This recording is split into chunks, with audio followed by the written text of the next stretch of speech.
Mohanavani Telugu podcast వింటున్న శ్రోతలందరికీ హృదయపూర్వక ధన్యవాదాలు. ముందుగా అందరికీ శుభ శనివారం.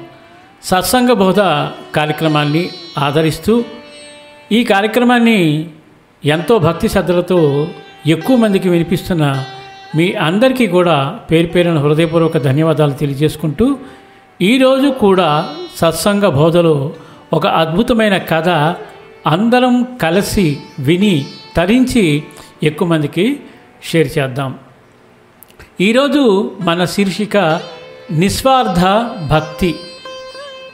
ఈ నిస్వార్థ భక్తిలో ఏమి చెప్పబోతున్నారో అందరం భక్తి శ్రద్ధలతో తెలుసుకుందాం.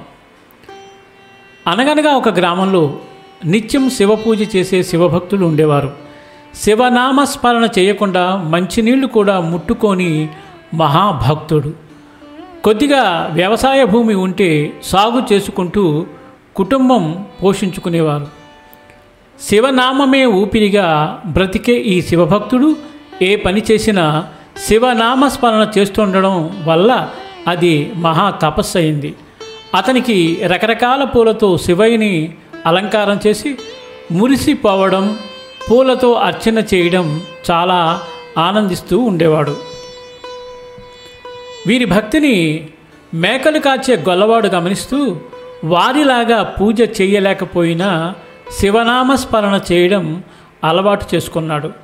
వారిలాగా మంత్రాలతో అనుష్ఠానం చేయలేను కనుక కనీసం వారు చేసే పూజలో ఏదో రూపంలో పాలు పంచుకోవాలనే ఆశతో ఒకరోజు శివగానం చేస్తూ అనేక రకాల పూలు సేకరించి శివభక్తుని గుమ్మం ముందు నిల్చుని వివిధ రకాల పుష్పాలు వారికి చూపించి, స్వామి, నేను మీలాగా మంత్రాలతో కీర్తనలతో స్వామికి పూజ చేసి మెప్పించలేను. నాకు అంత చదువు లేదు, శివనామస్మరణ తప్ప ఇంకేమీ తెలియదు. మీరు చేసే శివ పూజ అంటే నాకు చాలా ఇష్టం. ఈ పూలను శివ పూజకు ఉపయోగిస్తే స్వామి కరుణించాడని సంతోషిస్తాను. మీరు అనుమతిస్తే ప్రతిరోజు మీ పూజకు పువ్వులు సేకరించి సేవ చేసుకుంటానని వేడుకున్నాడు. మహాభక్తుడైన శివభక్తుడు ఆ గొల్లవాని మొహంలో అమాయకత్వం తప్ప అసూయ, అహంకారం లేదని గమనించారు. చదువు లేకున్నా మాటలు సంస్కారం ఉంది. పెద్దవాడైనప్పటికీ శుభ్రంగా ఉతికిన వస్త్రాలు ధరించాడు. పైగా శివనామస్మరణతో పువ్వులు తెస్తానంటున్నాడని యోచించి సరేనని ఒప్పుకున్నారు. శివుడే వరం ఇచ్చినట్లుగా అతను పొంగిపోయాడు. ప్రతిరోజు శివనామస్మరణ చేస్తూ పూలను తెచ్చిచ్చేవాడు. పూజ జరిగే సమయంలో కిటికీలో నుండి చూసి శివనామస్మరణంతో పొంగిపోయేవాడు. ఇలా కొంతకాలం గడిచింది. ఇరువురికి కైవల్య ప్రాప్తి కలిగింది. శివభక్తుడి కోసం శివగణాలు రాగా ఆ గొల్లవాని కోసం శివుడు పూల పల్లకిని పంపిస్తాడు. అది గమనించిన శివభక్తుడు ఆ గొల్లవాన్ని తీసుకుని వెళ్ళడానికి ఆ పల్లకి ఎందుకు వచ్చిందని అడిగాడు. అతను మహాశివభక్తుడు.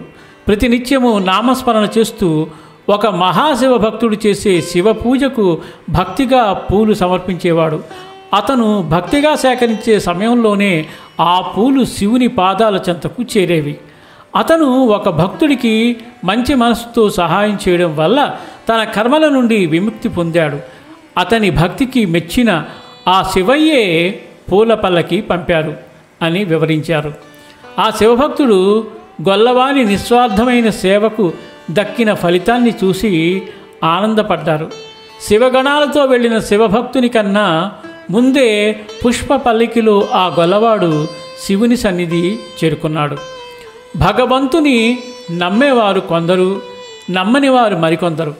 పరమేశ్వరుడు ఉన్నాడని పూర్తిగా నమ్మి సంపూర్ణమైన భక్తి విశ్వాసములతో ఎవరైతే ఆయనను సేవిస్తూ ఉంటారో అటువంటి వారికి ఎప్పుడైనా ఆపద వచ్చినప్పుడు పరమేశ్వరా నీవే దిక్కని తలిస్తే చాలు, భగవంతుడు తప్పకుండా ఆదుకుంటాడు. భగవద్గీతలో శ్రీకృష్ణుడు కూడా నన్ను ఎవరెవరు ఏ విధంగా తలిస్తే వారిని నేను ఆ విధంగానే అనుగ్రహిస్తున్నాను అని చెప్పారు కదా. చాలా అద్భుతమైన కథ. ఇద్దరు భక్తుల్లో ఎవరిని ఆ పరమేశ్వరుడు మెండుగా కనికరించాలో చూడండి. దీంట్లో సారాన్ని అర్థం చేసుకుని అందరం కూడా భగవంతుని మీద నమ్మకం ఉంచుకుని ప్రతినిత్యము ఆ శివనామస్మరణ చేసుకుంటూ భక్తితో పూలు సమర్పించుకుని పరమేశ్వరుణ్ణి కొలుచుకుని మనం కూడా ఆ శివుని యొక్క కరుణా కటాక్షాలకు పాత్రులు అవుదాం. మరి మీరేమంటారు? ఈ కథ నచ్చింది కదా? ఈ అద్భుతమైన కథను 10 మందికి షేర్ చేసి తప్పకుండా మమ్మల్ని ఎంకరేజ్ చేసి